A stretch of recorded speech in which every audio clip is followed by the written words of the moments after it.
आज की कहानी है, क्या हर कोई दुखी है। एक गांव में एक साधु महाराज रहते थे। वह अपनी शिक्षाओं और आदर्शों के लिए जाने जाते थे। एक दिन गांव के लोग उनके पास आए और उनसे पूछा, महाराज, हर कोई दुखी क्यों है?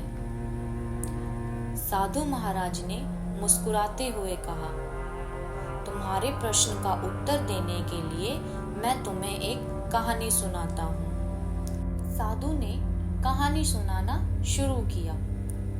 एक समय की बात है, एक व्यापारी था जो बहुत धनवान था। उसके पास सब कुछ था, लेकिन फिर भी वह हमेशा दुखी और बेचैन रहता था।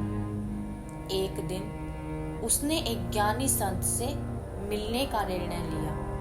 उसने संत से पूछा, महाराज, मेरे पास सब कुछ है, फिर भी मैं दुखी क्यों हूँ? संत ने उसे एक गिलास दिया और कहा, इसमें पानी भरकर लाओ। व्यापारी ने गिलास में पानी भर दिया और संत के पास वापिस आ गया। संत ने फिर व्यापारी से कहा, अब इसमें 1 चम्मच नमक डाल दो और पानी को पी लो। व्यापारी ने वैसा ही किया, लेकिन पानी बहुत कड़वा हो गया।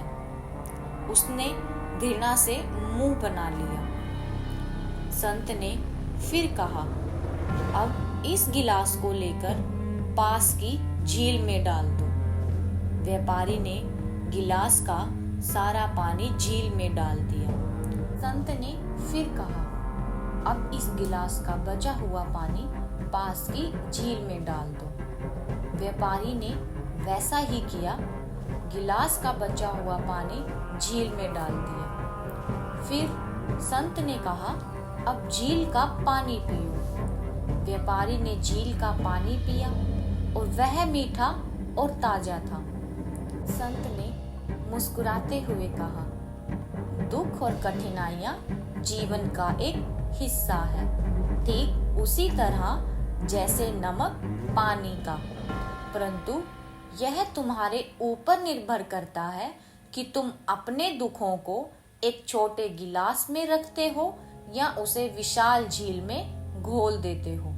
साधु महाराज ने गांव के लोगों से कहा, हम सभी अपने जीवन में दुखों का सामना करते हैं, परंतु यह हमारे दृष्टिकोण और मानसिकता पर निर्भर करता है कि हम उन दुखों को कैसे लेते हैं। यदि हम अपनी चिंताओं को छोटा करके देखें और अपनी खुशियों को बड़ा करके, तो जीवन सरल और सुखमय हो जाएगा।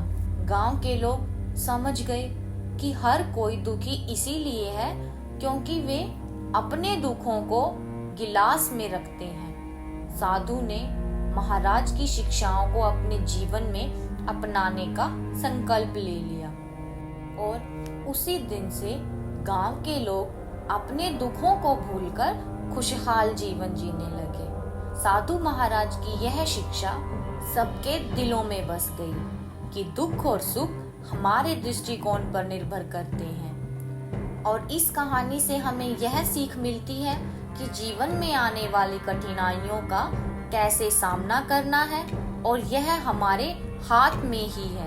अपने दृष्टिकोण को सकारात्मक रखकर हम हर स्थिति में खुशी पा सकते हैं। आज की कहानी यहीं पर समाप्त होती है और ऐसे ही रोमांचक कहानियों को सुनने के लिए हमारे चैनल को सब्सक्राइब करें।